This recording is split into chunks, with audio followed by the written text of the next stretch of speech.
Bonjour, bon après-midi ou bonsoir à tous et bienvenue dans le podcast de La Niche Aventure. Je suis Claire et je suis ravie de vous retrouver pour un tout nouvel épisode du podcast.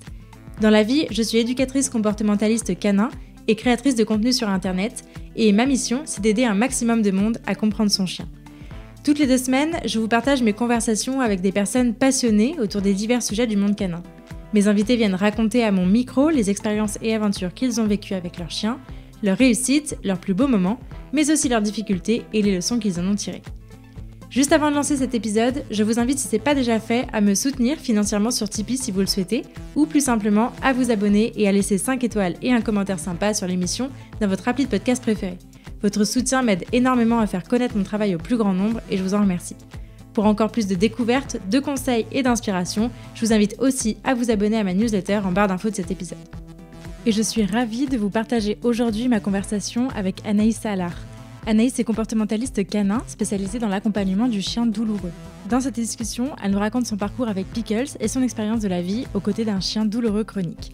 Parce que ce sujet concerne beaucoup plus de chiens qu'il n'y paraît, nous tentons de comprendre ensemble ce qu'est la douleur, ce qu'elle implique, comment la repérer et comment l'accompagner. Vous saurez tout, ou presque, de ce passionnant sujet. Alors que vous soyez déjà humain d'un chien ou que vous vous apprêtiez à le devenir, cet épisode est pour vous. Mais je ne vous en dis pas plus et je vous invite tout de suite à rejoindre ma conversation avec Anaïs. Salut Anaïs. Hello Claire. Tu vas bien ? Oui, très bien, et toi ? Oui, très bien, merci. Écoute, je suis ravie de t'accueillir au micro de La Niche. Ça me fait trop plaisir, j'ai trop hâte d'enregistrer cet épisode. On va commencer par les présentations. Qui es-tu Anaïs ? Je suis comportementaliste canin. Je suis aussi formée en félin et en équin. Et je suis basée dans le sud de Nantes, dans le vignoble. Pour l'instant, donc, je propose des services classiques et surtout, j'accompagne les chiens en douleur chronique. Yes, on va parler de ça aujourd'hui. Sujet très intéressant. Trop cool. Tu as un chien, je crois. Est-ce que tu peux nous le présenter ? Alors, je vis avec Pickles. Pas qu'avec Pickles, mais quand même. Il prend beaucoup de place. Il va avoir 5 ans en juin. C'est un grand loulou qui est a priori croisé husky dalmatien. Je dis a priori parce que c'est une adoption par assaut et du coup, on n'a jamais fait les tests génétiques. Et comme il ne ressemble ni l'un ni l'autre. Voilà. Et c'est un grand loulou, beaucoup dans la communication, très volontaire. C'est un peu dur de le décrire parce que c'est un chien qui a des douleurs chroniques, comme par hasard. Et du coup, ça impacte pas mal les étiquettes qu'on pourrait lui mettre. Mais c'est un chien proche de ses humains, qui a besoin de beaucoup d'interactions, de routine, qui est très gourmand. Voilà. Ok, trop cool. On va parler un peu de ton parcours avec Pickles aussi sur la douleur, forcément. Avant ça, est-ce que, c'est une question que je pose souvent à mes invités, c'est quoi un peu ton historique, ton background avec les chiens ? Est-ce que tu as toujours vécu entouré d'animaux ? Est-ce que c'est arrivé un peu plus sur le tard ? Comment ça s'est fait pour toi ? Alors, concernant les chiens, j'ai le parcours classique de chez classique du chien de famille chez mes parents, principalement ça. Après, moi, j'avais pas forcément le parcours de je veux absolument travailler avec les animaux depuis toute petite. Je viens plus du monde du cheval. Okay. C'était vraiment plus ce côté-là à l'origine, où j'ai travaillé en centre équestre à partir de mes 15 ans. Donc là, en termes de bien-être animal, c'était pas l'idéal, on va dire. Mais vraiment, j'ai nourri plus ce côté-là. Et après, au fur et à mesure, les choses elles ont évolué avec la rencontre de Pickles. J'ai pas de ce côté, j'ai toujours voulu avoir un chien. Alors si, j'ai toujours voulu avoir un chien. J'ai toujours voulu vivre avec des animaux. J'ai eu un chat assez tôt. Voilà. Mais je viens en fait du cheval plus avant. Ok. Et alors, comment il est arrivé, Pickles, dans ta vie ? T'en étais où à ce moment-là et comment il t'a amené jusqu'ici ? Pickles, on l'a adopté à 12 mois. En association, il avait besoin de changer de famille d'accueil en fait à l'origine, donc on s'est proposé parce que moi j'avais quand même en tête de prendre un chien. En fait, c'est un moment où on était sur Paris, moi je bossais à mon compte, mon compagnon travaillait à domicile, donc du coup ça permettait vraiment d'accueillir un chien sans qu'il y ait trop de solitude derrière, et surtout on habitait au bord du bois de Vincennes. Donc l'environnement était assez adapté au fait d'avoir un chien, même si on était en banlieue parisienne. Et du coup on s'est dit pourquoi pas tester en étant famille d'accueil pour voir ce que ça dit dans notre quotidien et si c'est adapté. Et puis donc du coup on a pris Pic en juin. On a fait l'été avec lui et à la fin de l'été on a pris la décision de le garder avec nous. Du coup, Pic, c'était un loulou qui venait du fin fond de la campagne. Il avait vécu dans un jardin avec sa première famille où, a priori, il n'a pas vu grand-chose, pas fait grand-chose. Et du coup, il a beaucoup découvert en arrivant chez nous. Là où ça a été un petit peu... on s'est un peu fait avoir, c'est que comme on l'a adopté, enfin, on l'a eu l'été, il y avait moins de monde. Et du coup, ça s'est pas trop mal passé. Et en septembre, quand tout le monde est revenu, que du coup, nous, la décision de l'adoption a été prise, ça a été un petit peu plus compliqué. Un petit peu plus compliqué pour lui de s'adapter. L'environnement était limite immersif. Il y avait vraiment beaucoup de choses. Il fallait énormément travailler avec lui pour qu'il s'adapte. Donc déjà, c'était un gros challenge. Gros challenge pour nous parce que on n'était pas spécialement informés, comme beaucoup de gens quand on adopte un premier chien. On a rapidement fait appel à quelqu'un pour nous aider, mais déjà, ça a été le début de la grosse remise en question, quoi. Après, il y a eu la pyroplasmose qui a vraiment fait exploser toutes les problématiques comportementales qui étaient sous-jacentes, ou pas d'ailleurs, parce qu'il y avait quand même vraiment des difficultés dans l'environnement. Et là, l'environnement est devenu vraiment, vraiment immersif. Ça a été super compliqué. Enfin, d'un coup, en fait, ça a explosé. C'est une pyroplasmose qui a été pas forcément typique avec tout ce qu'on peut entendre comme symptômes de l'urine qui devient foncée, tout de suite beaucoup de fièvre. Pickles, ça s'est exprimé en polyarthrite, en fait. Donc, la polyarthrite, c'est une maladie inflammatoire articulaire chronique qui déforme les articulations. Donc, du coup, ça se fait vraiment dans le temps. Sa polyarthrite, elle a duré 12 jours. Il n'a jamais eu plus de 39 de fièvre. Donc, du coup, ça a été compliqué. Les vétérinaires, ils ne l'ont pas vu tout de suite. Il a du coup été traité au niveau symptomatique, ce qui a caché un peu les choses. Donc, voilà, il y a eu vraiment tout ce moment qui a été certainement très douloureux pour lui à durer. Nous, on n'a pas non plus vu les choses et je pense que c'est comme tout le monde la première fois qu'on est confronté à ça. Ouais.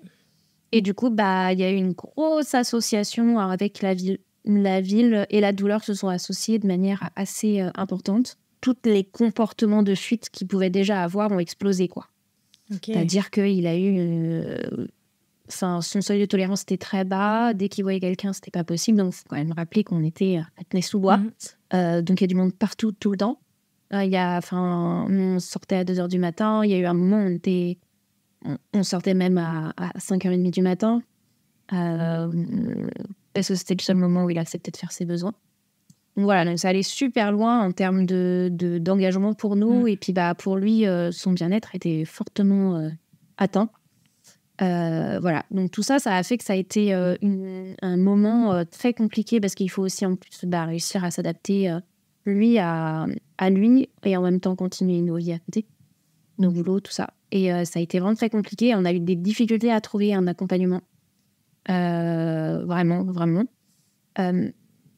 Et au niveau vétérinaire et au niveau comportemental. Oui. Bon, et le lien entre les deux a été compliqué aussi, mais... La pyroplasmose, elle a été traitée, aux urgences, tout ça. Mais après, en fait, la douleur a continué à être là. Les douleurs chroniques, elles ont commencé à ce moment-là.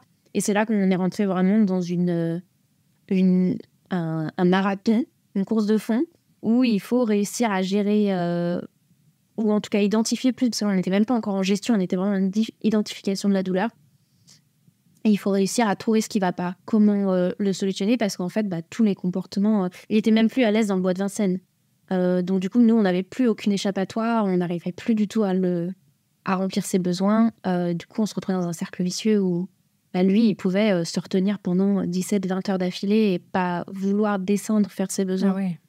Il n'y avait rien d'autre que l'appartement comme endroit sécuritaire, heureusement. Parce que je pense qu'il y a des loulous où ce ne serait pas le cas. Donc déjà, on avait ça, mais c'était très, très compliqué. Il n'était pas capable de rester sur le balcon de notre appartement, alors qu'avant, il n'y avait pas de souci. Voilà. C'est tout ça, ça a été un tsunami, quoi. Parce que du coup, ça nous a isolés, ça nous a mis en difficulté. Et tout ça, ça a fait qu'il y a un moment où il a fallu bosser, s'y intéresser, aller chercher par moi-même. On a été accompagnés par Géraldine, Vox Canis, que tu as reçue. Qui du coup est spécialisée vraiment sur les troubles anxieux. Donc là, nous, on était mis dedans jusqu'au cou. Donc à l'époque, en plus, elle était à côté. Donc ça nous avait... heureusement qu'on l'a trouvée à ce moment-là. Parce que franchement, ça a été la pauvre... elle m'a... vraiment, c'est heureusement qu'on l'a trouvée, quoi. Parce que ça a été compliqué quand même de trouver du soutien. Et ça, c'est quelque chose qui a beaucoup construit le fait que j'ai eu envie de me professionnaliser. Ouais. Voilà. Ok. C'est fou parce que Charlie aussi a eu la pyroplasmose il y a 1 an. Et pareil, il a eu des symptômes qui n'étaient pas les symptômes courants. Donc, je vois bien ce que c'est d'arriver à ce diagnostic un peu tard.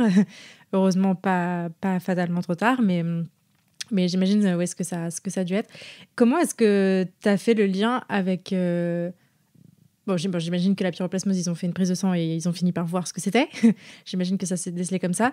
Mais comment tu as fait le lien avec le fait qu'il soit douloureux? Parce que, effectivement, là, une fois que tu as eu ce diagnostic de pyroplasmose, généralement, effectivement, c'est pas ça qui s'exprime comme symptôme. Mais comment est-ce que tu as fait le lien avec le fait qu'il était douloureux à ce point-là, en fait, et que c'était pas juste le contre-coup de la maladie? Ça a été toute la difficulté. Honnêtement, les vétérinaires sont beaucoup partis là-dessus. Je pense qu'ils avaient raison dans un certain sens. Il y a un gros contre-coup, la pyroplasmose. Pendant des mois, le chien derrière, il récupère. Ouais. Donc, c'est quand même... on ne le dit pas assez. Il faut y aller doucement. Après un chien qui a eu la pyroplasmose, l'injection enlève beaucoup de symptômes, mais derrière, le corps, il a pris quand même cher. Et donc, je pense qu'il y avait ça, clairement. Mais nous, on avait le principal... symptôme qui nous a alertés, c'est le fait qu'il allait être malade. Et tout le temps, dès qu'au bout de 5 minutes à marcher, il avait un allaitement qui n'était pas normal, qui était très prononcé et qui n'était pas dépendant de la température extérieure. Il y a ça. Et après, pendant la maladie, déjà, il est devenu de plus en plus raide et il a eu une boiterie sur un des antérieurs. Okay. Et cette raideur, elle est partie avec l'injection du Cardésia, du coup, qui tue les parasites. Ouais. Mais on a toujours eu les symptômes très forts qu'il y avait pendant la pyro. Il restait un tout petit peu là après. Et du coup, on a eu du mal à faire le tri entre le contre-coup et la douleur. Mais au bout d'un moment, il se passe quelque chose, quoi. Enfin, ils ont fait beaucoup de tests sur les pyroplasmoses chroniques, parce que ça peut être chronique aussi. Ça peut revenir. Et il n'y avait rien. Donc, à partir de là, on s'est engagé, en effet, dans une difficulté importante pour... à sortir de ce diagnostic qui était juste de dire non, il met du temps à se remettre. Parce qu'aussi, il avait de la thyroïde vraiment très très basse, enfin sa T4 était très basse, qui était aussi certainement en lien avec la pyroplasmose, parce que le corps n'arrivait plus à produire hormones thyroïdiennes. Mais voilà, c'était compliqué de démêler tout ça. De ça. Ok. Toi, au niveau de ton parcours, du coup, avant de devenir comportementaliste, tu faisais quoi? Et tu nous as parlé un peu du déclic, effectivement, de la difficulté que tu as rencontrée à te faire accompagner dans ce moment-là. Mais comment est-ce que tu t'es dit, allez, go, j'en fais mon métier? Et est-ce que c'était en lien avec déjà cette spécialisation et ce sujet de la douleur? Ou est-ce que c'est venu un peu plus après? Comment ça s'est passé pour toi? Alors avant, j'étais dans les arts appliqués. En fait, j'ai toujours eu cette ambivalence entre les arts appliqués et les métiers du cheval. Okay. C'était un peu un moment que j'ai choisi. Je suis partie dans les arts appliqués à fond. Je travaillais sur les plateaux de tournage. Je faisais les décors. D'accord. Donc, c'est un métier qui est très demandeur en termes de temps, en termes d'investissement. C'est très stressant. Hein. Il faut vraiment trouver des solutions pour tout de suite. Mes clients disaient toujours, il n'y a pas de problème, il n'y a que des solutions. Mais c'était quand même à toi de les trouver. Et du coup, c'est des métiers où la moyenne d'âge est très basse. Hein, parce que, à bout d'un moment, je pense que tout le monde passe à autre chose. Donc, c'est toujours un métier que je me suis toujours dit que je n'allais pas le faire toute ma vie. Donc, il y avait déjà cette base-là qui était établie. Après, le fait de m'ouvrir à autre chose avec Pic, c'est vrai que je passais des journées entières sur des sets... sur des plateaux dans le noir, et le soir, j'allais promener Pic au bois pendant 1 heure, 1 heure et demie. Bon, je veux dire, la bascule, elle s'est faite au fur et à mesure. Et la spécialisation de douleur, elle est venue bien après. Elle est venue en cours de formation, vraiment sur le socle de base de ma formation, où il y avait un écrit à rendre, où il fallait trouver un sujet. Donc là, pour le coup, le sujet était assez évident. Et puis, j'aime beaucoup tout le côté vétérinaire, compréhension du fonctionnement physiologique. C'est quelque chose je peux lire des trucs là-dessus à fond pendant je ne sais pas combien de temps, j'adore. Donc voilà, donc tout ça, c'est un peu empilé et on en est arrivé là. Mais ça a été vraiment par étapes. d'abord le fait de faire comportementaliste et pas éducatrice. Vraiment le comportement, les problèmes, les pickles, quoi. C'était vraiment ça qui m'intéressait, qui m'intéresse toujours. Et la douleur, en plus, qui était un sujet pas du tout traité. Et j'ai toujours été persuadée qu'il y avait un accompagnement à faire de ce côté-là, à mettre en place. Du coup, on va pouvoir enchaîner tout de suite sur le sujet. Mais effectivement, moi, j'ai eu envie de t'entendre sur ce sujet de la douleur parce que effectivement, je pense que ça évolue très vite, ce sujet-là. C'est assez récent, finalement, qu'on parle de la douleur chez l'animal et de sa perception de la douleur. C'est encore un truc très, très naissant. Est-ce que tu peux nous en parler un peu des enjeux presque sociétaux, finalement, que de s'intéresser à cette question ? La douleur chez l'animal, de manière générale, parce que je pense qu'on peut étendre ça à toutes les espèces, au final. Déjà, on peut citer les 5 libertés, parce qu'elle est dans la douleur, elle est dans la 4e liberté, qui est l'absence de douleur, de lésion et de maladie. Donc là, on est dans un bien-être physiologique, mais qui est directement en lien avec les autres libertés, qui est l'absence de peur et de détresse, l'absence de stress physique, voilà. Et puis aussi la capacité d'exprimer les comportements de son espèce. Tout ça, si on est en douleur, c'est pas forcément possible. Le bien-être psychologique, tout ça, c'est lié. Donc du coup, il y a déjà ces 5 règles de bien-être où vraiment la douleur est au centre, à mon sens en tout cas. Et après, on va vraiment parler de bien-être animal dans le sens où il y a l'état mental qui est lié à l'état physique qui est considéré par l'INSEE comme devant être positif pour être en situation de bien-être. Et par rapport à ça, une fois de plus, oui, la douleur, elle est au centre de tout ça. C'est la reconnaissance de la sentience animale, de la relation avec le spécisme, le fait de considérer que toutes les espèces, elles peuvent ressentir la douleur, les émotions, le bien-être, le mal-être, du coup. Et surtout qu'ils puissent percevoir les situations de manière subjective et les environnements et leurs expériences de vie de manière subjective. Et ça, tout ça, c'est tout ce qui constitue la douleur. La douleur, elle va prendre ce qu'on est, nos expériences de vie, notre environnement, notre état d'esprit, nos tendances comportementales. Et elle va... c'est de tout ça dont elle va se nourrir. Et c'est la sensation de douleur. On ne ressent pas tous la douleur de la même façon et ça s'inscrit là-dedans, en fait. Et du coup, on revient à quelque chose de vraiment complètement sociétal.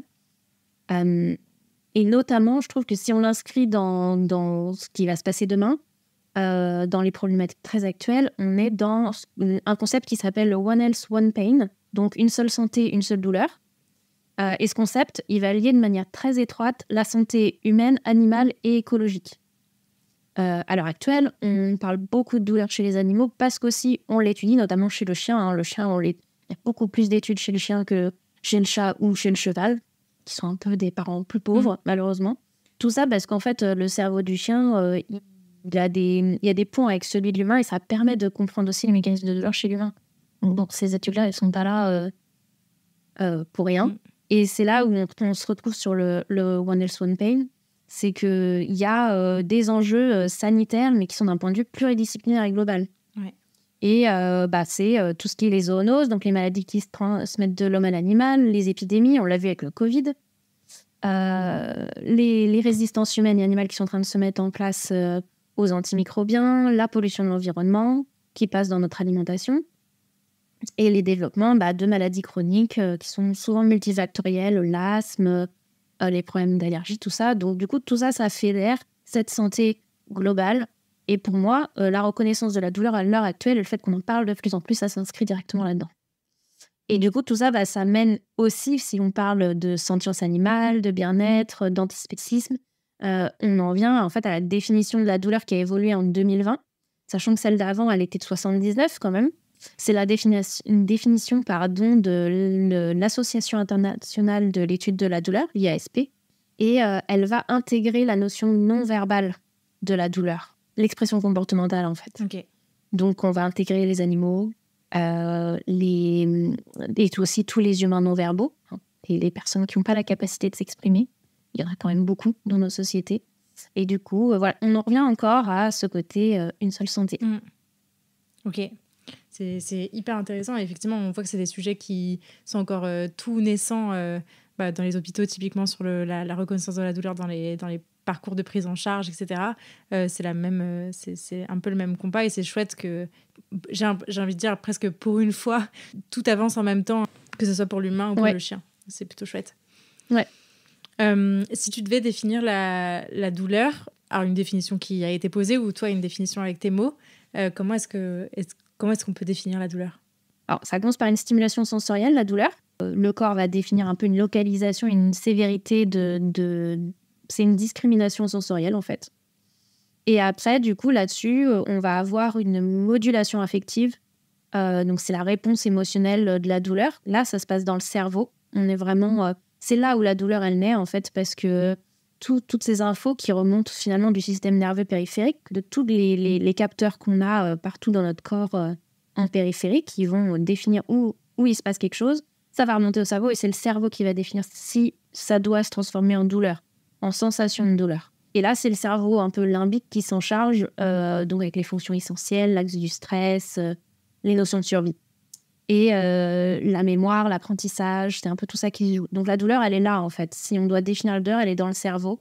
C'est le cerveau qui définit si elle est légitime ou pas, quelle est son importance, sa force, et du coup, qui va définir quelle dimension cognitive, quelle réponse motrice, en fait, il va falloir donner, quels comportements vont être nécessaires pour survivre, pour gérer cette douleur pour qu'elle s'arrête. En fait, la douleur, c'est un signal d'alarme que notre cerveau décide de déclencher en fonction des infos qu'il reçoit. Et lui, il renvoie d'autres informations pour dire ce qu'il faut mettre en place pour gérer cette douleur.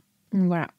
Et après, si on veut comprendre on en a parlé un peu avant, mais à quel point c'est multifactoriel, on a le modèle biopsychosocial de la douleur qui, en fait, mélange la génétique, l'état d'esprit émotionnel, les stratégies de gestion qu'on a l'habitude de faire. Est-ce qu'on est quelqu'un qui part au quart de tour ou qui va tout de suite stresser ? Les chiens, ils ont déjà un tempérament à l'origine, donc il y a vraiment ce côté-là, comment ils sont construits en termes de tempérament, de leur psychologie. Et après, il y a donc le côté biologique, génétique, l'inflammation dans leur corps, les choses comme ça. Le côté social, comment leurs besoins sociaux sont remplis ou pas, qui va jouer sur la sensation de douleur. Donc c'est là où la relation entre l'humain et le chien joue beaucoup, beaucoup. Et qu'on va retrouver beaucoup de chiens aussi qui ont des difficultés de solitude et qui ressentent de la douleur. Parce que quand l'humain part, c'est un support social en moins quand on est douloureux. On le sait pas frontal comme lien, mais c'est très présent. Okay. Et après, il y a tout le côté comportemental, comment on dort, comment on mange, voilà, comment notre microbiome est construit. C'est une grosse partie inflammatoire sur le microbiome qui a un rapport avec la douleur. Puisque la douleur est un processus inflammatoire avant tout. Et du coup, on sait maintenant que ce qu'on mange, ça va aussi interférer avec notre sensation de douleur. Voilà. Ok, c'est hyper intéressant. Il y a beaucoup d'éléments là-dedans. Oui, il y a beaucoup de choses. Ce qui est chouette, ça fait assez le lien, et on a construit aussi ces 2 épisodes comme ça, mais avec le précédent épisode qui est sorti au mois d'avril sur le stress, sur les chiens dits sensibles, où on a vu qu'effectivement le stress, ça répondait avant tout à une fonction de survie, parce que c'est ça qui nous permet de dire ok, là il y a danger ou pas danger. La douleur, c'est un petit peu pareil, tu l'as dit, c'est vraiment le signal d'alarme qui doit alerter l'individu sur il faut s'arrêter là, se mettre en pause ou aménager en tout cas pour que le corps continue de fonctionner. Donc je trouve que c'est super intéressant, et ça va aussi avec je trouve avec le fait d'écouter sa douleur, ou qui font partie un peu des choses assez récentes qu'on n'entendait pas forcément jusque-là, où il fallait plutôt tais-toi et marche et on avance et tout va bien se passer, quoi. Donc, légitimer la sensation de douleur. Mais exactement. ça fait partie encore des boulots à faire pour les chiens. Ouais, carrément. Bon, pour l'humain aussi, je pense. Mais, ouais, mais pour effectivement, aussi, c'est un peu plus en marche pour l'humain. Mais il y a encore du boulot. Ouais, c'est clair. Mais on est sur un stress, on dit biotique, donc qui vient de l'intérieur du corps. Les autres stress, ils sont abiotiques de l'extérieur, mais c'est la même chose quand on parle de stress. Je pense qu'on peut englober la douleur là-dedans, clairement, parce que de toute façon, ça allume l'axe du stress. On l'entend dans l'épisode d'avril, mais c'est tout l'axe du stress qui s'allume quand il y a une douleur, donc c'est on est ni plus ni moins dans une notion de survie avec tout ce que ça implique. Et du coup, c'est intéressant parce que ça permet aussi d'aller sur le pourquoi est-ce qu'on ne voit pas forcément la douleur et pourquoi est-ce que c'est un vrai sujet qui apparaît. Et toi, ça a été notamment dans ton cheminement avec Pickles, le gros premier point, c'est comment est-ce que on se rend compte en fait que son chien est douloureux. Nos cerveaux sont faits de plein de biais de perception. Et la douleur, je crois que ça fait partie des sujets sur lesquels ça impacte fort notre capacité à avoir la douleur sur une autre espèce. Surtout, déjà, il faut comprendre comment l'autre espèce voit le monde. Donc ça demande vraiment cette compréhension-là pour voir aussi les dysfonctions. Il y a un biais aussi de spécisme, le fait que l'animal, on considère souvent que les animaux supportent mieux la douleur, ou en ressentent moins, sont plus résistants. On va aussi dissocier les choses en fonction des espèces. Voilà, le chat, il va toujours se débrouiller, il retombe sur ses pattes. C'est un peu tout ça aussi qui nourrit notre imaginaire collectif inconsciemment. Enfin, moi y compris, j'ai beau me documenter sur la question, ça reste dans mon cerveau quelque part, c'est imprégné. Et ça influence aussi nos perceptions. Il y a le fait de banaliser certains comportements ou certaines postures par rapport à certaines races, notamment les hypertypes. Les carlins qui s'assoient de travers, tous les brachycéphales qui ont des problèmes de reflux, qui rotent, c'est normal, mais non, c'est pas normal. Les bergers allemands qui ont le train arrière très bas, ça, c'est des choses qui... c'est normal. Mais en fait, c'est souvent accompagné d'inconfort, voire de douleur. Et du coup, ça passe un peu à l'as, parce que c'est pareil, c'est culturellement accepté. Et après, il y a la fatalité du vieux chien aussi qui décline dans le même genre. Un vieux chien, c'est accepté qu'il soit douloureux, en fait. C'est normal, c'est la vieillesse. Et c'est pareil chez l'humain. Une fois de plus, on considère qu'une personne âgée va forcément avoir des bobos. Oui, non. Et puis après, on a le fameux biais d'optimisme où on considère que la douleur, c'est pas un problème de chien jeune, en fait. Un jeune chien va pas forcément être douloureux, quoi. Alors qu'on sait très bien maintenant on va avoir les derniers chiffres nous disent qu'à peu près 35% des chiens de plus d'1 an sont susceptibles d'avoir de l'arthrose.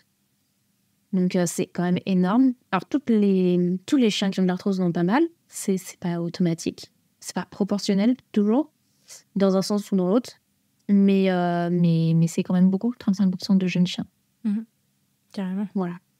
Et puis, il y a aussi toutes les étiquettes, comme on disait, grincheux, mauvais caractère, tout ça. Ça, c'est...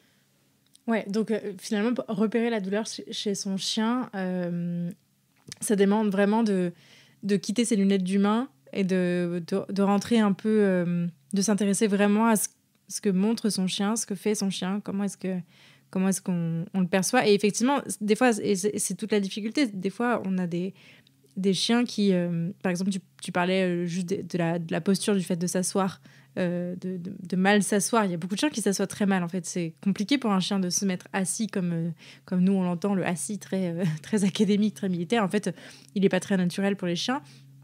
Et c'est vrai que rien que ça, des fois, c'est là aussi toute la difficulté, c'est qu'on a toujours vu son chien agir d'une manière.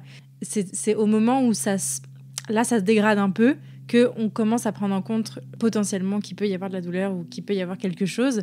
Mais c'est pareil, ça marche pour la douleur, mais ça marche pour plein de choses. Hein.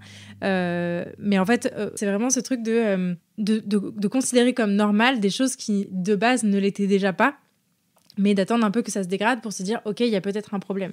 Et c'est là toute la difficulté. Et je pense que sensibiliser à la douleur, ça permet aussi peut-être d'aller regarder plus en détail, en fait, au quotidien, comment est notre chien, qu'est-ce qu'il fait, est-ce qu'il y a des choses qui déjà là sont pas forcément très normales, entre guillemets, qu'est-ce qui est normal, mais...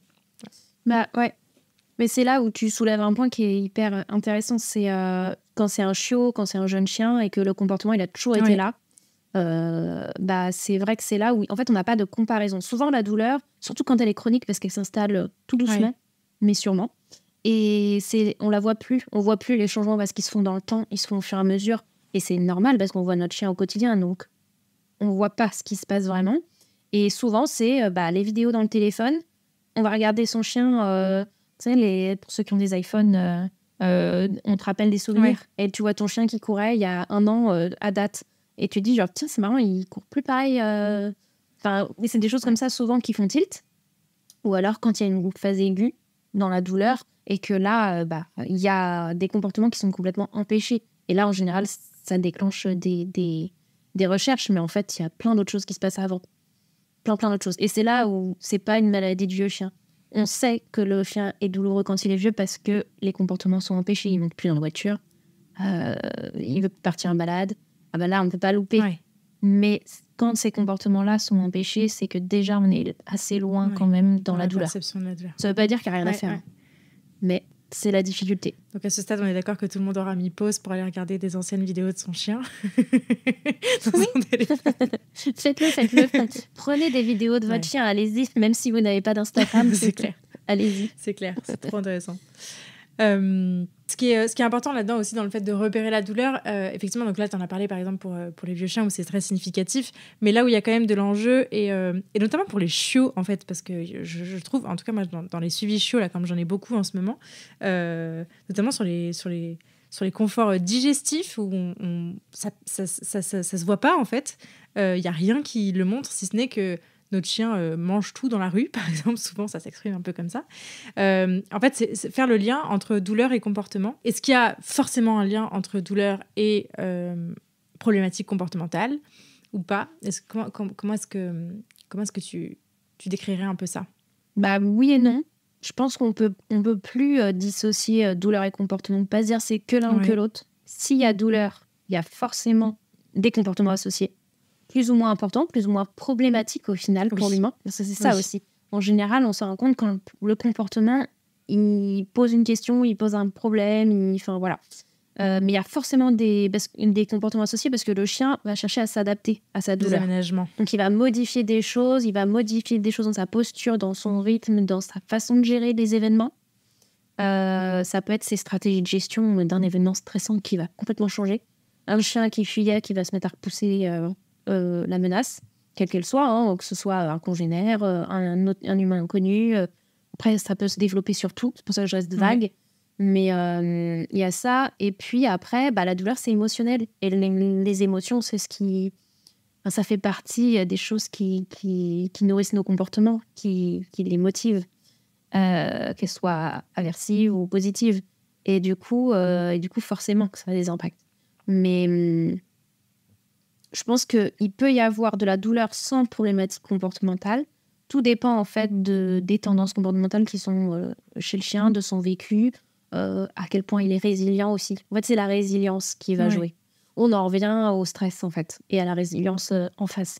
Et si le chien a déjà une bonne résilience, il va être capable de gérer la douleur et on ne va pas avoir de problématique comportementale forcément exploser.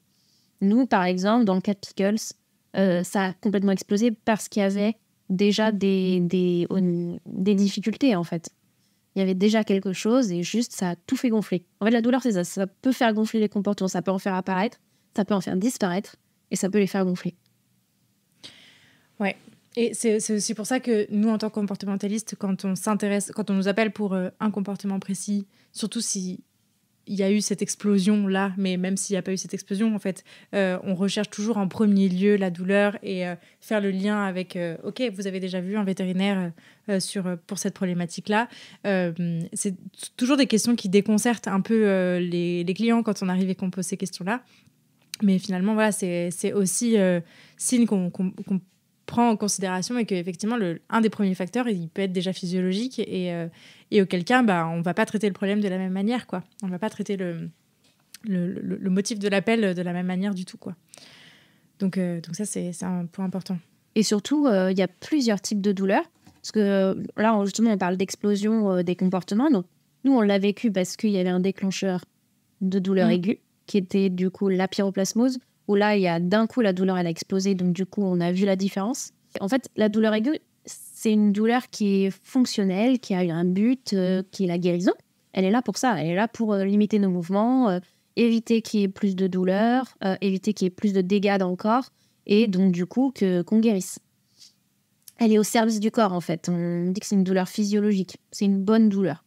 Et là où, en général, ça se gâte, c'est quand la douleur, elle devient chronique. Et la douleur chronique, elle commence par une douleur aiguë. Donc, c'est vrai que nous, en tant que comportementaliste, quand on nous appelle et qu'il y a un changement brutal de comportement, là, on va être davantage, probablement, dans une douleur aiguë ou une phase aiguë dans une douleur chronique. Mais en tout cas, il y a un moment, un flair important. La courbe, elle fait un pic, la courbe de douleur, où ça va permettre de déclencher des recherches vétérinaires. Mais après, il y a aussi toutes les phases de douleur chronique qui vont vraiment, elles, réécrire le cerveau en profondeur, modifier les comportements et l'état d'esprit du chien, en fait. C'est ça qui est la grosse différence, elle est là. Et souvent, c'est à ce moment-là que ça se complique et que c'est difficile pour les gardiens de faire la différence. C'est-à-dire que les changements, ils vont être subtils, progressifs. C'est-à-dire que du jour au lendemain, le chien ne va pas devenir réactif congénère. Si on doit poser une étiquette de problème comportemental. Mais au fur et à mesure, ça va se compliquer, ou alors il va y avoir plus de frustration dans les relations avec les congénères croisés, et ça va augmenter, et devenir de plus en plus aversif. Et il va y avoir une réactivité, entre guillemets, plus importante qui va se mettre en place. Mais ce sera une issue dans le temps. Et la douleur, elle a été là tout du long.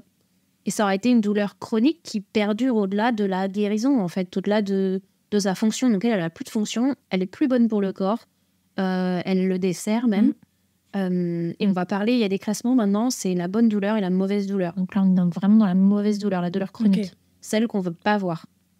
Et c'est là où c'est hyper important, même quand on fait castrer son chien, de demander des antidouleurs après. Parce que rien que ça, c'est déjà... En fait, la douleur, c'est un apprentissage. Donc du coup, au moment de la castration, encore plus au moment de la stérilisation pour les femelles, ça c'est plus invasif comme procédure, on va avoir des douleurs post-opératoires qu'on ne veut pas voir devenir chroniques.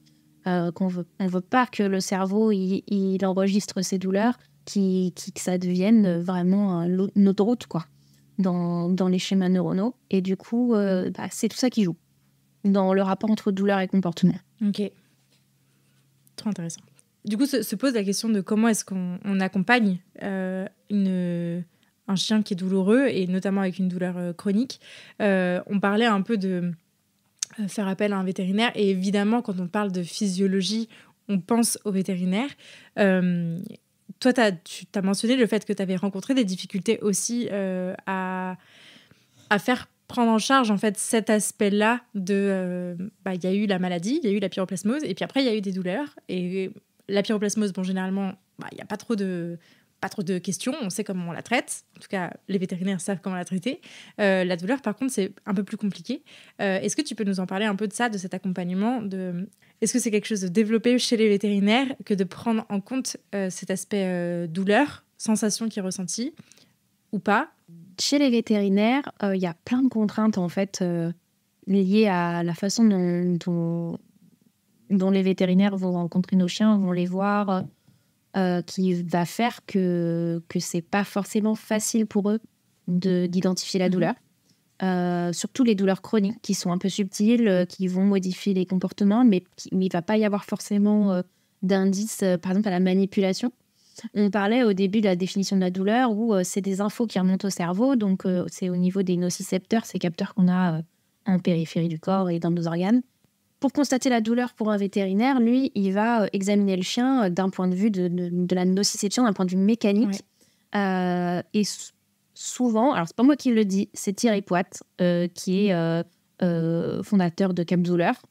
Parce que moi je me permettrai pas de dire ça, mais en fait l'approche est souvent très cloisonnée par rapport à ça, c'est-à-dire que va y avoir un examen, une manipulation du chien quand c'est possible, et s'il n'y a pas de réaction comportementale forte ou même moyenne, enfin le vétérinaire va lui pas pouvoir forcément voir de douleur. C'est-à-dire que y a un manque de temps aussi pendant les consultations. Le vétérinaire ne peut pas tout voir parce qu'on est dans une salle qui est petite. Certes, le chien va marcher de la salle d'attente jusqu'à la salle de consulte. Ça, c'est un moment d'observation pour les vétérinaires qui est hyper important. Mais c'est quand même assez réduit par rapport à ce que nous, gardiens, on voit au quotidien. Pareil, nous, on a des comparatifs que eux n'ont pas forcément. Donc tout ça, c'est des choses qui rendent parfois l'identification d'une douleur, en tout cas chronique, plus difficile, sans avoir de moments où la douleur, elle flambe. Là, on va voir plus de choses. Et la prise en compte des facteurs comportementaux, ça avance, mais c'est pas encore pris en compte partout. Et souvent, après, les vétérinaires, ils vont chercher une preuve en termes d'imagerie, de prise de sang. Eux leur métier, c'est de trouver les signes d'appel et de creuser sur ces signes d'appel. C'est la médecine vétérinaire, et après de référer si c'est pour des choses précises. Mais souvent, la douleur, elle n'est pas toujours corrélée à l'avancée de la pathologie. On en parlait un petit peu par rapport à l'arthrose tout à l'heure. Oui, il y a 35% des chiens actuellement qui ont potentiellement de l'arthrose, mais ils n'ont pas tous mal. Et après, il y en a qui vont avoir un tout petit peu d'arthrose et qui vont être en douleur jusque là-haut. Et en fait, sur les radios, pour autant, on ne voit rien. Mais au quotidien, en termes de comportement, on voit qu'il y a de la douleur. Et ça, c'est un truc, le vétérinaire, lui, s'il n'a rien sur son imagerie, ça va être un petit peu plus compliqué pour lui de naviguer. Et après, c'est plus les vétérinaires comportementalistes. Et on parle même pas là des chiens, ou en tout cas, c'est mon cas, je sais pas pour Pickles, mais qui sont ultra stressés chez le vétérinaire, par exemple, où là, on ne voit rien, en fait. Enfin, en tout cas, une personne externe ne peut absolument rien voir. En tout cas, moi, je sais que c'est le cas chez Charlie. Je ne peux compter que sur moi pour déceler quelque chose, quoi. Ce qui donne une responsabilité supplémentaire. Oui, mais puis là, déjà, ça veut dire que c'est la tâche incombe au gardien d'être l'avocat de son chien pour se faire entendre. Donc ça, c'est vrai que c'est quand même à prendre en compte. Mais moi, je sais que souvent, il y a une forme d'inhibition qui se met en place. Pickles, pendant sa pyroplasmose, pour voir qu'il avait mal, Moi, je le voyais quand il se levait tout raide, mais sinon, chez le vétérinaire... Parce qu'en fait, il y a d'autres processus qui se mettent par-dessus. Il y a donc l'inhibition, l'axe du stress qui s'allume, et c'est pas le moment d'avoir mal. Donc du coup, comme on est en mode survie, parce qu'il y a le stress de la douleur plus le stress du veto, du coup, le corps, il fait en sorte d'être fonctionnel. C'est pas le moment de boiter. Il y a tous les shoots hormonaux qui sont faits pour ça. Donc, c'est bien fait, le corps. Et après, il y a toute la partie où, on l'a dit, la douleur, elle est différente dans son expression pour chaque chien. Et ça, quand il y a un protocole un peu uniformisé, parce qu'il y a des contraintes de temps, du coup, on loupe des choses. Forcément, c'est normal. En même temps, il faut bien pouvoir faire rentrer les choses dans une consultation. Ouais. Donc ça, c'est un peu toutes les limites de la pratique. Et c'est là où, justement, les vidéos, les photos... Là, vos vétérinaires, ils vont pouvoir voir comment ça se passe à la maison, ce qui va pas. Enfin, moi, je l'ai fait à plusieurs reprises avec ma vétérinaire. Une balade avec un autre chien, un pic, il poussait des petits cris aigus dès que le chien allait vers son air-train. Autant se dire que là, moi, j'ai déclenché le vétérinaire tout de suite. Et du coup, j'ai filmé. Et c'est ça qui m'a permis de lui montrer, parce que dans la salle de consulte, Pic, il n'a pas fait ses petits cris, quoi. Et du coup, ça lui a donné beaucoup d'infos, et ça a permis d'avancer.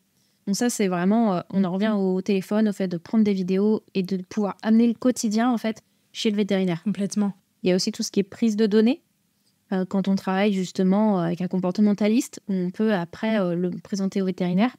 Je sais que sur tout ce qui est... dont on parlait tout à l'heure, douleur viscérale, gastro, etc., tout ce qui est stéréotypie orale va potentiellement être significatif. Pas forcément, mais ça donne une piste. Ça veut dire que peut-être il y a quelque chose derrière au niveau viscéral. Donc ça va ouvrir des possibilités d'exploration que le vétérinaire n'aurait pas eu juste en faisant un examen dans sa salle d'examen, quoi. Oui, complètement. Et effectivement, c'est important d'avoir des vidéos. Encore une fois, on l'a cité dans plusieurs épisodes, mais typiquement, la perception d'un comportement d'une personne à une autre, elle peut être complètement différente. Et quand vous allez dire à un professionnel, que ce soit votre comportementaliste, votre vétérinaire, mon chien fait ça, ou il est comme ça, et qu'est-ce qui vous fait dire ça ? Il fait ça. C'est très, très subjectif, en fait. Et c'est très difficile de se baser et de mettre en place un plan, qui soit médical ou comportemental, sur un truc aussi flou que mon chien fait ça. Donc c'est vrai qu'avoir des preuves vidéo de ce qui se passe, ça permet vraiment d'objectiver le comportement et de de s'adapter et de mettre en place la réponse qui convient, quoi. Et puis, même moi, en tant que comportementaliste, je vais y mettre des choses avec mon œil de comportementaliste et le vétérinaire va y mettre des choses avec son œil de vétérinaire, sa formation, ses compétences qui sont pas les mêmes que les miennes et moi que je n'ai pas en fait d'ailleurs. Et ça va se compléter. Et ça, c'est vraiment idéal pour ça. Et puis après, il y a les vidéos, mais il y a aussi tout ce qui est les questionnaires. Il y a quelques questionnaires qui ont été validés, notamment pour l'arthrose. Le questionnaire, le LOAD de Liverpool. Et le CBP, lui, qui est plus pour l'arthrose aussi. Mais c'est des questionnaires qui sont à remplir par les gardiens en amont et qui permettent d'arriver chez le vétérinaire avec quand même des mesures. Et surtout prendre des mesures régulières et de pouvoir montrer que la mesure, elle a changé. Donc du coup, il y a quand même une problématique qui se développe. Okay. Donc ça, c'est aussi pareil, c'est ce suivi dans le temps qui joue. Ouais. On en revient là aussi. Ouais. Carrément. Au niveau comportemental, du coup, là, on a parlé un peu de l'accompagnement vétérinaire. On allait parler un peu plus de l'accompagnement comportemental avec un comportementaliste, on va dire, d'un chien qui a une douleur chronique. Est-ce que tu peux nous en parler un peu ? Alors, moi, c'est une démarche qui se construit vraiment au fur et à mesure. Alors, moi, mon but, quand j'aborde tout cas de douleur chronique, c'est d'abord de faire un premier bilan à date, de revoir avec le gardien toute l'anamnèse croisée entre anamnèse santé et donc vraiment l'historique santé et l'historique comportemental.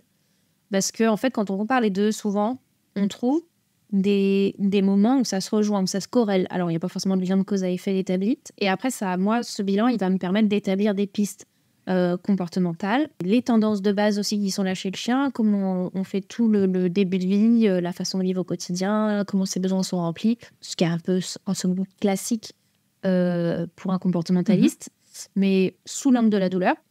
Et en fait, en fonction de tout ça, mon but, c'est de pouvoir préciser le fait de voir, d'apprendre à voir, à regarder ce qu'il faut regarder chez son chien, à voir les crises qui arrivent, pouvoir les prévenir, les anticiper. Ça, c'est vraiment le but ultime. Parce que dans beaucoup de maladies dégénératives, que ce soit l'arthrose ou tout ce qui est aussi les MICI, les problèmes de digestion, on va avoir des crises qui vont revenir régulièrement. On le sait. On sait que c'est la gestion de ces crises-là qui vont permettre aussi de calmer l'inflammation plus vite et puis de ne pas dégrader les choses à long terme, que la progression de la maladie soit freinée. Donc moi, mon boulot en tant que comportementaliste, en gros, c'est de vraiment faire équipe avec les gardiens, d'amener toutes les infos que je connais, les infos scientifiques qui ont été validées, documentées sur l'expression potentielle de la douleur. Et eux, ils vont amener leurs observations au quotidien, la connaissance de leur chien. Et on va rejoindre tout ça pour trouver comment l'expression de la douleur se fait chez ce chien-là ou cette chienne-là en particulier. Ouais. Et après, donc du coup, c'est vraiment pareil dans le temps, apprendre à travailler son œil pour pouvoir limiter ses crises et que la qualité de vie soit le moins impactée possible. Donc après, ça passe par le travail de résilience, l'aménagement au quotidien de la maison, de l'intérieur, pour prévenir, par exemple, dans le cas de l'arthrose, tout ce qui est glissade, saut, voilà, tout des moments un peu où le chien va pouvoir se blesser et déclencher une crise. Qu'il va y avoir un micro-traumatisme sur l'articulation qui va créer une phase inflammatoire plus importante dans la maladie. Et tout ça, en fait, on peut le travailler au quotidien au niveau comportemental. On va travailler aussi tout ce qui est gestion émotionnelle. Mais après, ce qui est bien aussi quand on arrive à voir les crises, c'est aussi qu'on arrête de travailler pendant les crises. Ouais. C'est que justement, on fiche la paix au chien. On le laisse tranquille. Il est occupé à gérer sa douleur. Nous, notre job, c'est de déclencher un peu dans notre jeu de cartes ce qui est intéressant pour le chien. Du coup, d'aller chez l'ostéo, chez l'acupuncteur, de déclencher un rendez-vous vétérinaire pour, par exemple, des anti-inflammatoires ou tout ce que le vétérinaire jugera bon pour éteindre la crise, etc., etc., etc. Et adapter aussi l'exercice physique. Ça joue aussi beaucoup. Les périodes d'échauffement, aussi le retour à un moment calme en fin de balade. On va aussi travailler des compétences de fond sur la relation congénère, le fait de ne pas jouer de manière trop active, parce que ça aussi, ça peut être il peut se passer plein de choses qui vont créer des crises à ces moments-là.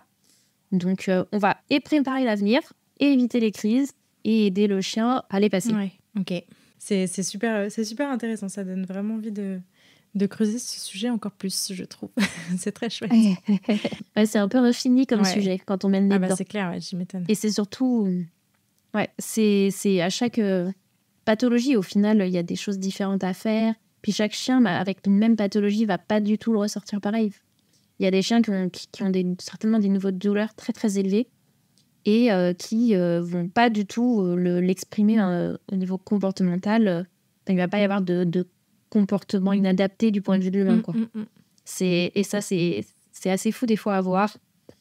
C'est là où c'est vraiment, on en revient au début de la discussion, où c'est au chien de nous dire quelle est sa perception de la situation et de sa douleur. Ouais, clairement.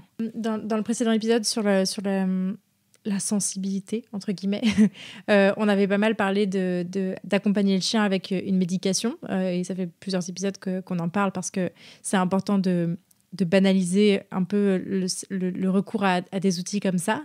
J'imagine que pour la douleur, c'est un gros sujet également. Est-ce que tu peux nous en parler un peu de cet aspect-là ? La douleur, elle va mettre en difficulté le chien sur son émotionnel, sur sa capacité à gérer ses émotions. Et du coup, c'est vrai que la médication qui va du coup l'aider à se réguler de ce point de vue-là, elle est importante. Et là, on va trouver vraiment l'association douleur-anxiété et douleur-gestion émotionnelle. Et c'est un cercle vicieux. C'est-à-dire que, par exemple, je reprends l'exemple de l'arthrose, parce que c'est facile, un exemple. Et ça va parler à plein de gens.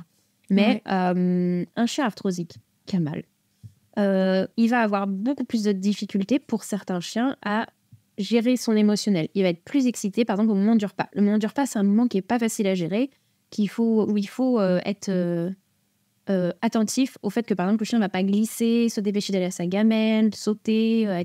Enfin, voilà. Ouais. Là, l'émotionnel déborde parce que le chien est en douleur.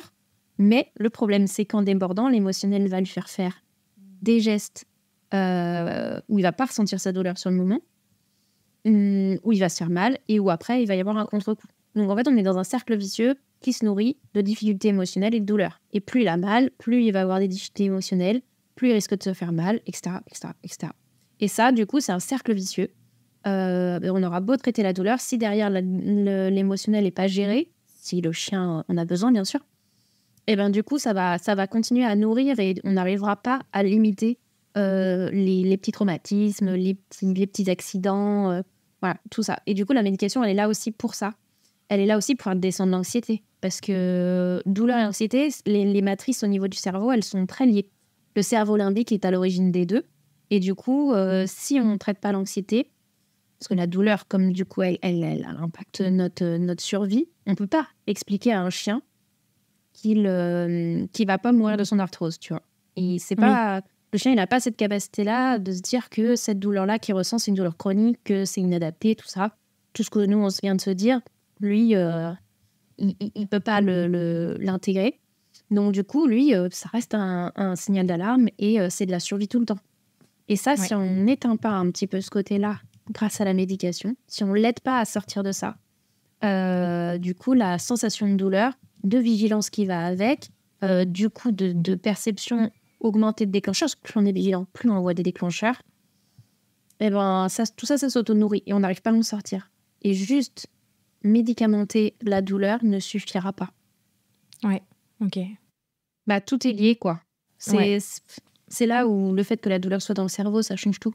Si c'était simplement la douleur, elle vient de ma coupure au bout de mon doigt, au bout de mon coussinet, ce serait plus simple. Ouais, carrément. Toi, dans ton expérience perso avec Pickles, d'avoir de l'avoir accompagné en tant que chien avec une douleur chronique, comment est-ce que tu as vécu ça ? Et quels sont les conseils que tu pourrais donner à quelqu'un qui, là, après l'écoute de cet épisode, se dirait « Ok, bon, il va falloir prendre le taureau par les cornes, entre guillemets. » Ouais. C'est de bien se rendre compte que la douleur chronique, c'est une course de fond. C'est quelque chose qui... Je crois qu'en tant qu'humain, on a toujours envie, et moi j'ai mis du temps avant de m'en débarrasser de ça, on a envie de guérir notre chien. On a envie qu'il aille mieux, que la douleur elle soit mise de côté, que ce soit un peu terminé, quoi. Que ça y est, on sait ce qu'il a, on va pouvoir lui donner le bon médicament et ça va aller mieux. Et on va reprendre une vie, la vie qu'on projetait avoir avec son chien. Et ça, alors sur certaines pathologies, c'est plus abordable que d'autres, mais je pense que c'est pas un objectif. L'objectif, c'est augmenter la qualité de vie de mon chien, pouvoir faire plus de choses, que lui soit bien dans sa vie, que du coup, je puisse faire des choses avec lui. Mais je crois que s'enlever cet objectif de vouloir guérir son chien au sens revenir au zéro douleur, c'est lourd. C'est hyper lourd. Enfin, il faut se l'enlever, c'est vraiment s'alléger. Moi, je sais que ça a vraiment été tout un chemin. Je crois qu'il y a la prise de conscience déjà, que son chien a mal, tout le monde n'est pas à l'aise forcément avec ça. Ça peut mettre du temps de se sentir aussi, de prendre le taureau par les cornes. Et quand on se sent, il faut se dire, voilà, moi mon but, c'est d'augmenter la qualité de vie de mon chien, c'est qu'il vive le plus longtemps possible, parce que gérer la douleur et prévenir les crises, c'est prolonger la vie de son chien littéralement. Parce que du coup, ça fait moins avancer la douleur. Elle sera toujours là. De toute façon, la douleur, elle fait un peu partie de la vie. Pour moi, c'est un gros point quand on est gardien d'un chien en douleur chronique. Et parce que oui, c'est un marathon, puis c'est un marathon financier, charge financière, charge mentale, charge émotionnelle. Il y a beaucoup de chiens aussi qui deviennent intolérants face à leurs congénères quand ils ont des douleurs chroniques. Et ça peut aussi être un peu isolant. C'est tout ça un peu qui se joue, et je crois qu'il faut structurer, essayer d'y aller étape par étape.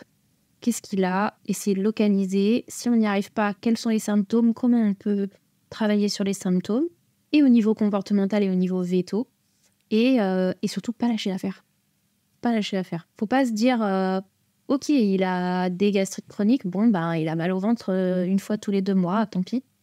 Enfin, c'est dur, hein. C'est super dur de pas... parce que c'est un mélange entre du lâcher-prise, parce que les crises, elles reviendront toujours, qu'il faut les accepter, que c'est OK, que voilà, on peut pas, nous, en tant qu'humains, arriver à les éviter. C'est trop lourd de se dire ça. Mais par contre, il faut aussi rester un peu proactif dans le fond. Dire, tiens, là, il y a un truc qui a changé. Peut-être que je fasse gaffe. Et des fois, je pense que c'est cet équilibre-là qui est vraiment à trouver. Et je pense qu'une fois qu'on a trouvé ça, en tant que gardien, déjà, ça aide beaucoup. Ça aide beaucoup parce qu'on arrive un peu plus à prendre du recul et puis à le vivre un peu mieux. Voilà. Ouais. Moi, il y a deux choses que ça m'évoque, ce côté accompagner son chien, mais globalement, je pense que c'est même au-delà de la douleur, et ça touche globalement quand ça touche à la santé de son chien. Le premier truc, c'est déjà je pense que moi, je suis très comme ça pour moi, et j'ai tendance à l'être aussi avec mes chiens, mais parce que j'ai une vraie aversion avec le fait d'aller chez le vétérinaire, et j'en ai de très mauvaises expériences. Donc, j'ai plutôt tendance à attendre que le problème soit vraiment, vraiment là pour me dire j'y vais, quoi. Et ça, je sais que je pense qu'il y a plein de gens dans ma situation. Et c'est très difficile, et des fois, c'est très culpabilisant aussi de se dire qu'on est passé à côté de choses. Donc, c'est un vrai chemin à faire, mais déjà d'en avoir conscience que c'est une difficulté pour nous que d'aller consulter, que de prendre un problème en considération. Là, on parle de la santé, mais ça va aussi avec le comportement, le fait de faire appel à un comportementaliste, etc. etc. hein.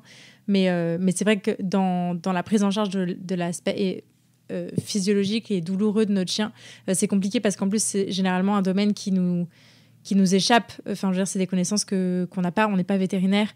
On connaît notre chien, certes, mais il y a toujours un doute. Et enfin, voilà, on maîtrise pas le sujet, quoi. Donc ça, c'est le premier point. Tu voulais dire quelque chose là-dessus? Ouais, ça me fait penser à une chose, c'est que j'ai fait un colloque sur la douleur chronique le week-end dernier. Ouais. Et il y a une phrase qui était assez vraie, qui m'a interpellée, qui a été dite. Alors, c'était un colloque en plus de vétérinaire. C'est, en tant que vétérinaire, on peut dire qu'on ne voit pas de douleur à un instant T, mais on ne peut pas dire qu'il n'y en a pas. Et souvent, c'est vrai que nous, dans nos oreilles de gardien, quand on a envie, en fait, que notre chien il aille bien, c'est normal. Et quand on sort du vétérinaire et qu'il nous dit il n'y a rien ou ça va, on se dit que c'est bon, c'est fini, on peut refermer la porte on va s'arrêter à cet avis-là. Et même si on a des doutes, du coup, on va être un peu ambivalent parce qu'on se dit quand même, j'ai des doutes, je suis pas sûre. Et en même temps, j'ai cette conclusion-là qui m'arrive de quelqu'un qui a des compétences que je n'ai pas, clairement. Et du coup, je pense que de se dire qu'il faut entendre qu'à ce moment-là, la douleur n'est pas visible. Mais est-ce qu'il n'y en a pas ? On n'en sait rien. On ne pourra jamais faire cette déclaration, en fait, personne. Et déjà, je trouve que ça temporise un petit peu les choses.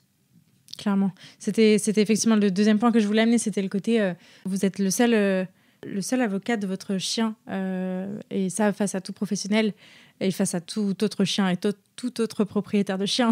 C'est un sujet très vaste, mais notamment sur l'aspect médical, j'ai en exemple en tête une amie qui savait, qui ressentait que son chien avait quelque chose, et elle a mis des années, vraiment, littéralement, à arriver à avoir vraiment un diagnostic et de rencontrer un vétérinaire qui a pris en considération ce truc de « Mais non, mais ok, là, les analyses courantes, il n'y a rien, mais c'est sûr qu'il y a quelque chose. » Et qui a effectivement fini par trouver que son chien avait été atteint d'une méningite et donc était douloureux.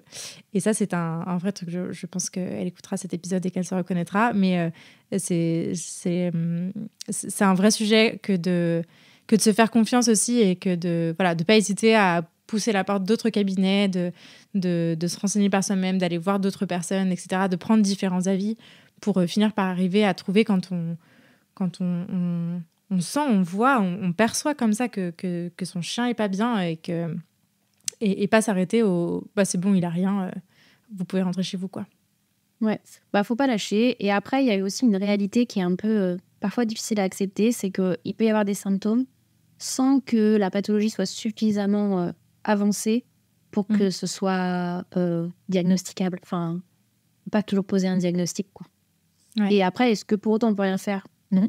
Mais les diagnostics, c'est pas non plus forcément une fin en soi. Moi, je vois pour Pickles, donc du coup, on a eu la pyro, cette douleur chronique là qui s'est mise en place et qui n'est jamais partie en fait. Donc ça fait maintenant 3 ans et demi. Et là, il y a 6 mois, on a un neurologue qui nous a dit que pour lui, il y avait une suspicion de Wobler. Donc Wobler, c'est les instabilités cervicales. Donc c'est une pathologie qui ne se voit, c'est un syndrome qui ne se voit qu'en dynamique. Donc du coup, tu peux faire des scanners s'il n'y a pas de déformation des vertèbres ou s'il n'y a pas un écrasement de la moelle épinière qui est là, visible au scanner. Du coup, ça s'est suffisamment détérioré pour être présent tout le temps. On ne peut pas le voir. Et du coup, lui, sa conclusion, ça a été vous observez votre chien, vous avez vu des choses au niveau comportemental, des évolutions, etc. Mais en termes vétérinaires, on ne peut pas encore le diagnostiquer parce que les imageries ne le permettent pas, ou alors il faudrait faire des images contraintes, etc. Et là, le bénéfice pour Pickles, il n'est pas fou, quoi. Moi, ça ne va rien m'apporter de plus de savoir qu'il a un Wobler, d'en être sûr maintenant, que dans 2 ans. Ouais. Par contre, j'ai déjà un scanner de fait. Et si dans 2 ans, il faut refaire un scanner parce que ça s'est dégradé, et de pouvoir les comparer et de se dire, voilà, il y a eu une évolution, ça va être vraiment intéressant. Et c'est pour ça que là, aujourd'hui, on a fait un scanner, même si on savait déjà de base que, a priori, on n'allait rien voir. Ok. Donc voilà, les diagnostics, c'est toujours... c'est pas simple parce qu'on aurait très envie de savoir ce que c'est. Ça rassure, ça donne l'impression qu'on a aussi une prise sur les événements. Nous aussi, ça marche comme ça, c'est comme eux. Comme les chiens, on a besoin de prédictibilité et de prise sur les événements stressants pour nous rassurer. Ça nous permet de mieux gérer le stress. Et je crois que c'est vraiment un des points qui est compliqué sur certains chiens où on n'arrive pas à avoir de diagnostic. Mais il y a des choses à faire en symptomatique, en comportement, au quotidien, de gestion, de toute façon pour les préserver. Donc, moi, c'est ce que j'applique avec le mien et ce que j'essaye de transmettre aux personnes que j'accompagne, c'est on peut être proactif quand même. Alors, beaucoup de précautions et pas... moi, je ne vais pas partir à faire du fitness, machin truc, parce que où je vais le faire, mais de manière très précautionneuse avec Pickles, parce que peut-être qu'il a ça, mais peut-être qu'il a autre chose. Et après, peut-être que si demain, je vois que ça se dégrade, mais que ça ne va pas dans le sens du Wobler, peut-être que je redéclencherai d'autres analyses. Et que là, on verra quelque chose. Mais pour l'instant, scanner, radio, il a même eu une ponction articulaire. On est allé voir plein de choses et il n'y a rien. On avance à tâtons, quoi. Bah, c'est ça. En fait, c'est exactement ça. C'est la douleur chronique, souvent, c'est plus un parcours. C'est-à-dire qu'il ne faut pas s'attendre à aller chez le vétérinaire et dès la première fois où on soulève le fait qu'il y a une douleur, on va forcément trouver. Là, peut-être il va falloir qu'il y ait plusieurs épisodes, malheureusement, pour pouvoir trouver ce que c'est. Parce qu'aussi, chaque épisode va donner plus d'infos au vétérinaire. C'est ça le truc, en fait. C'est que plus ça progresse, quand même, plus on a des infos, plus il y a des signes d'appel et plus ils peuvent creuser dans le bon sens. Sinon, c'est un peu infini. Hein. Si on commence à creuser dans tous les sens au niveau santé, c'est quand même pas... C'est toujours aussi ce bénéfice-risque de faire subir tous les examens à son chien, suivant aussi s'il est très manipulable ou pas. Cas de douleur, les réflexes défensifs sont quand même importants. Donc, du coup, voilà. C'est... moi, je dis toujours que c'est vraiment tout un travail d'équipe. Enfin, je fais toujours un gros schéma où il y a le gardien avec son chien au milieu et après, il y a une équipe de plein de personnes différentes parce que ne pas aller... Enfin, le rapport au vétérinaire, c'est une chose, mais il y a aussi l'ostéopathe, les masseurs. Si on a des pet-sitters, c'est des personnes qui peuvent faire remonter des infos aussi. Un toiletteur sur les chiens qui ont vraiment besoin d'être toilettés.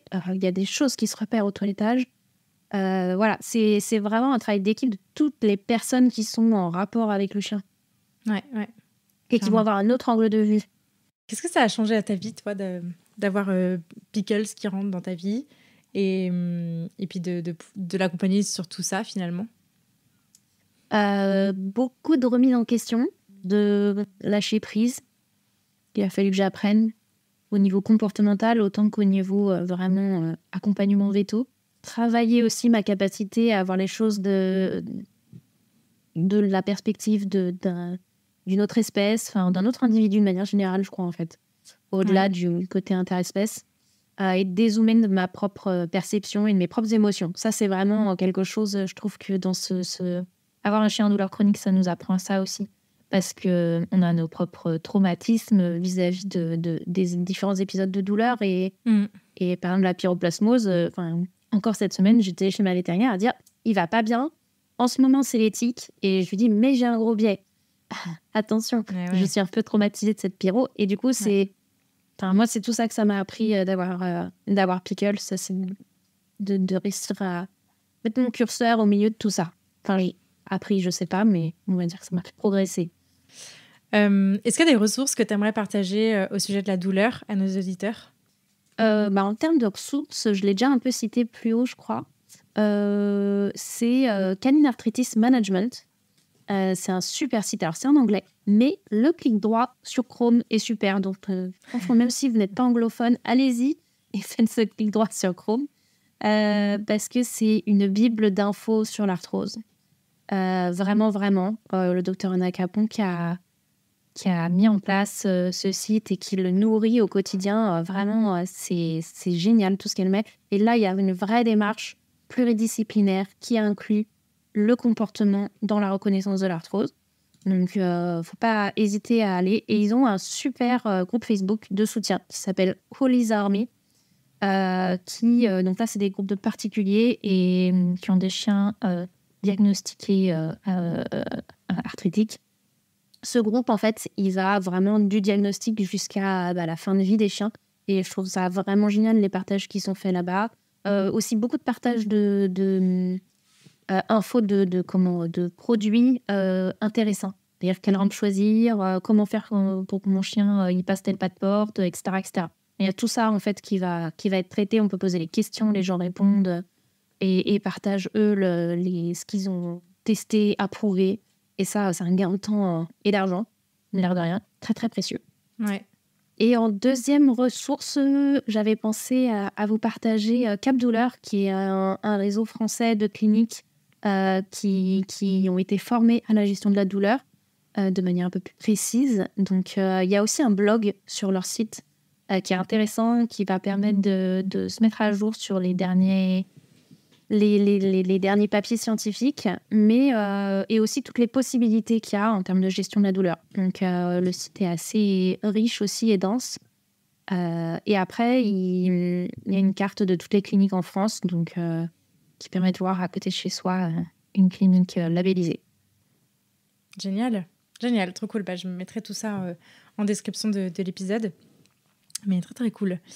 Est-ce qu'il y a quelqu'un que tu aimerais entendre au micro de la niche ? À qui est-ce que tu passeras le micro ? Alors, j'ai pas pensé à quelqu'un de particulier, mais je trouverais ça super chouette de refaire. T'avais fait au début un cas pratique où c'était un plus... Enfin, où tu avais les gardiens qui étaient là. Je crois que c'était avec Genep. Les gardiens... Ouais, là, du coup, la comportementaliste ou éducatrice qui était là. Et du coup, vous parliez de ce cas, de l'évolution, de comment ils ont un peu détricoté les choses. Ça, ce serait... Enfin, j'aimerais bien en entendre plus. J'avais trouvé ça très chouette. Surtout qu'à l'époque, j'étais encore gardienne, quoi. Et du coup, je m'étais beaucoup projetée dans cette histoire. Ok. Donc, j'avais trouvé ça hyper chouette et très enrichissant. Et après, chouette. sinon, avec un physio ou une ostéo, ou enfin des métiers complémentaires, justement, ce serait, je pense, intéressant de voir eux comment, de l'autre côté, ils voient le rapport avec le comportement, avec nos métiers. Ça serait hyper chouette aussi. Ok, trop bien. Bah écoute, ça sera fait parce que c'est prévu. Mais effectivement, des cas pratiques avec des particuliers qui viennent raconter un peu le parcours qu'ils ont eu, ça pourra s'envisager. Effectivement, c'était un très chouette épisode que j'ai pas eu l'occasion de refaire ce format, mais c'était assez chouette. Trop cool. Où est-ce qu'on peut rediriger les auditeurs qui souhaiteraient découvrir un peu ton travail, suivre tes avancées, etc., etc. Alors, je suis assez active sur Instagram. C'est anaïs.allard.comportement. Ils peuvent pas mal suivre mes réflexions aussi au quotidien, partage de ressources, voilà. Je fais quelques posts explicatifs, peu, mais j'essaie de les faire complets. Voilà. Et puis après, il y a mon site internet aussi où il y a beaucoup d'infos s'ils veulent sur l'accompagnement du chien douloureux. Voilà, il y a pas mal d'infos sur qui je suis, comment je vois les choses. Et principalement, c'est ça. J'ai une page Facebook, mais qui, la pauvre, ne vit pas comme elle devrait. Comme toutes les pages Facebook, je crois. Comme toutes les pages Facebook, voilà. Ok, trop cool, trop bien. Eh ben, top. Merci beaucoup, Anaïs, pour ce super épisode. Je suis ravie. Ouais, c'était trop bien. Ouais, trop cool. Merci beaucoup. Et puis, je te dis à très bientôt. Oui, à bientôt. Merci beaucoup de vous être joint à ma conversation avec Anaïs et de l'avoir écouté jusqu'au bout. J'espère que ce nouvel épisode vous a plu et si c'est le cas, je vous invite à en parler autour de vous et à le partager sur les réseaux sociaux en nous taguant @anaïs.allard.comportement et @lanicheaventure. Pour enrichir votre écoute, ne rien rater des prochaines sorties et pourquoi pas vous faire accompagner dans l'éducation de votre chien, n'hésitez pas à visiter mon site, à soutenir mon travail sur Tipeee, à vous abonner à la newsletter et à me rejoindre sur les réseaux sociaux. D'ici là, prenez soin d'eux, prenez soin de vous et je vous dis à la prochaine!